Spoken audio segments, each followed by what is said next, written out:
Okay, so our math objective for today is I will be able to apply concepts to complete math boxes.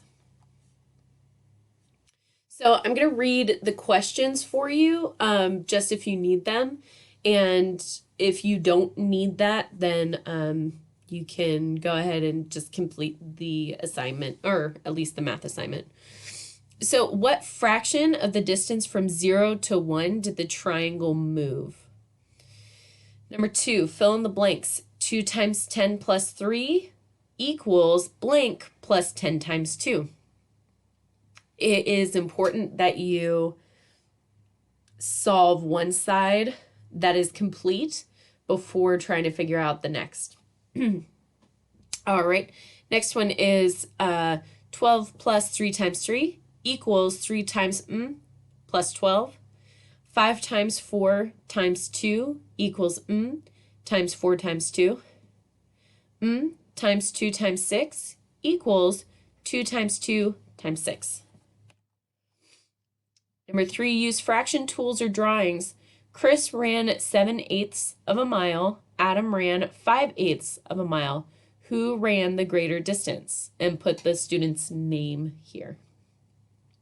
Compare 7/8 and 5/8. Write greater than, less than, or equal to. And then put one of these symbols in that box at the bottom. Write the times. Start is blank blank. End blank blank. How much time passed from the start time to the end time? 4 friends equally share these books. Shade the number of books in one equal square. So I actually did that for you and circled instead of shading. What fraction of books is shaded? And put right there the fraction.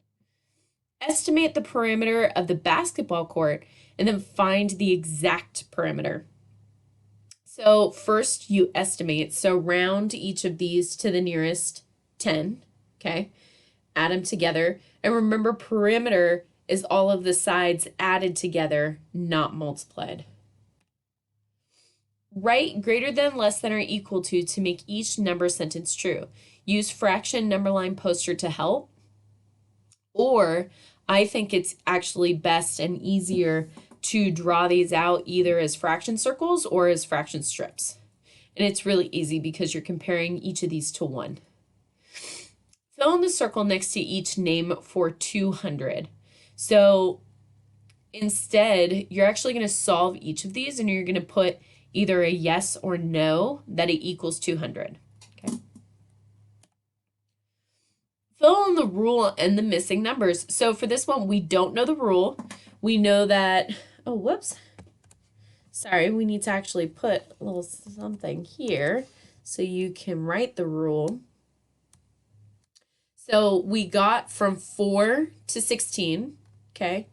We don't know what we started with, but we got to 8. So let's go back here. Then we got from 10 to 40. What do you think, how do we get from 4 to 16 and 10 to 40 that's the same? So if, for instance, we're saying we're adding 12, does it work for this one and for that one? I know it's been a while since we've done one of these ones. Number 6, write a fraction to make the number sentence true. 1/3 is equal to what fraction? Draw a picture to show your number sentence is true. You could use the lines, the boxes, the circles, any of the tools up at the top to draw something out. Fill in the extended fact triangles. Ooh, these are fun. So 160, 8, and blank. So 8 times what equals 160, and you're going to write there. And then 160 divided by 8 equals what? 9 times 30 equals what? What divided by 30 equals 9 is what you're going to be doing right here. And remember, if you need the basic fact for number 1 would be, this would be 16, and this would be 8. So 8 times what equals 16? And then for this one, you're ignoring the 0 on 30. 9 times 3 equals what? Number 1, measure this line segment to the nearest 1/4 inch.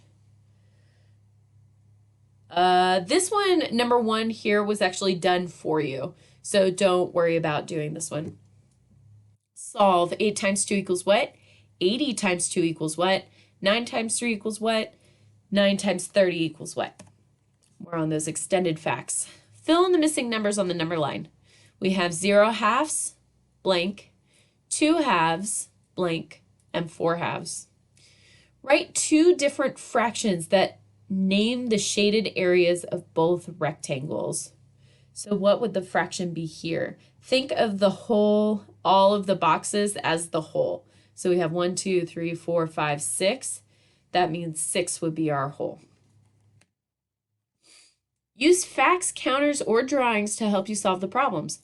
The 3rd grade class is putting on a play. They have 18 chairs for the audience. Jayla and Kevin are in charge of arranging the chairs in equal rows with no chairs left over. Describe ways that Jayla and Kevin can arrange the chairs. And then list 2 factors for 18. Blank times blank equals 18. Blank times blank equals 18. More on factor pairs from your last lesson. What fraction of the distance from 0 to 1 did the triangle move? Looks like we are in eighths. Number 2, fill in the blanks. 4 times equals 2 times 6 plus 12. So remember to solve the completed side first. It'll make doing the other side, trying to find what is missing, easier. Blank times 8 equals 16 plus 3 times 8. 2 times 2 times 3 equals 2 times times 3. Pam and Tracy have the same number of books. 4/6 of Pam's books are fiction. 3/6 of Tracy's books are fiction. Who has more fiction books? Write a number sentence comparing these fractions. Actually, okay. And then you're going to do the same thing that was similar to a different slide. You're going to write the times. What time is being shown? And what time is being shown? How much time passed from the start time to the end time? And you're going to put the answer in the bottom box. In problem 2, David wrote 2 times 2 times 3 equals 2 times 2 times 3. Do you agree? Explain your answer. And you're going to put your answer right here. Okay, moving on to English language arts. I will be able to apply research strategies to create a footnote. So you learned about the importance of using footnotes. Today you will apply your understanding of footnotes to help you analyze and evaluate water sky. How can footnotes affect your understanding and appreciation of a text? So go ahead and put your answer right here. Basically, what I'm asking is, why are footnotes important? So you are going to reread Water Sky. Why do you think the information in the footnotes was included? How does this information affect your reading of reading of the story? Annotate. As you read, write notes in the margin about what the footnotes tell you about the text. So the margins are the lines on the side of your text. You don't have to write notes on there. You could write notes on a piece of paper in front of you instead, just because writing with that pen is pretty difficult. So what do the footnotes tell you in the text? So what you're going to put here is the information that's in the footnote. Okay, what exactly does the footnote say? Why do you think, this is your opinion, why do you think the author included that footnote, and how does that affect your reading? Okay, so just as an example, I'm not going from Water Sky, I'm actually doing from the poem, oh, what was it called? Fair Weather Clouds. Let's say splay means to spread out. Author's purpose, once me to know that splay means to spread. How it affects my reading. Now I can picture what the character in the poem is doing. Okay. Or you could say something like, now I know a little bit more about blank. So there's an example, but you are doing water sky with those footnotes. I give you an example from the poem Fair Weather Clouds. Then what you're going to do is you're going to write a short paragraph explaining how these footnotes added to your understanding and appreciation of the text. So basically, the footnotes that are in Water Sky, how did those help you and why are they important to have? Now here's the fun part. You are going to look at either print sources. So print sources would be something like a book, if you happen to have a book about Alaska or something like that. But we're mostly probably going to use online sources. And you're going to gather information about the location and climate. Climate, that's an important word, of Barrow, Alaska, referenced on page 13 in Water Sky. Use the information you found to write 2 to 3 sentence footnote, so you're writing a footnote, for readers that explains the significance of this setting. So what you're going to do is you're going to put Barrow, Alaska, and then you're going to type the footnote for it. What did you find that is important that we should know as a reader about Barrow, Alaska, about the climate? Climate is very important in including in your footnote, okay? So we are now moving on to a little bit of grammar. So I'm going to read this paragraph to you, and you're going to listen for the words that contain the letter G. How are you? The young Eskimo asked. I'm glad you're here.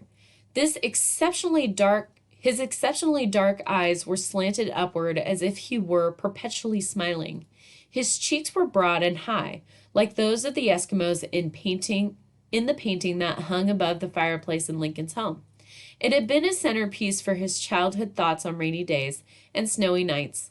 The painting depicted his great-great-grandfather's whaling ship frozen into the Arctic ice for the winter.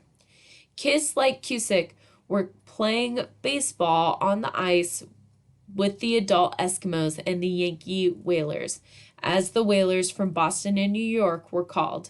Lincoln managed to smile at Cusick. So it's also good to know that Cusick ends in a Q, not a G.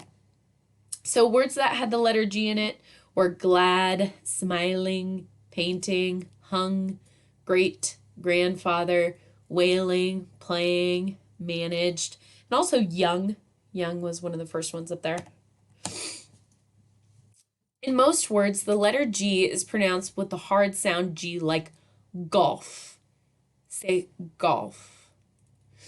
A word with the letters that follow the letter G with a consonant or the vowels O, U, and A is usually pronounced with the hard sound G. Okay? When the letter G is followed by the letters E, Y, or I, it is often pronounced with the soft sound J, as in the word giant. Giant. Say giant. Though there are a number of exceptions to this rule. Say golf and giant out loud. Can you hear the difference? And I want you to put a yes or a no in that box. So here is a video about hard G and soft G. It's really fun. Go ahead and press play and it will help your understanding of hard and soft G. So say these words out loud and see if they belong in the hard G box or the soft J. and I'm out of time.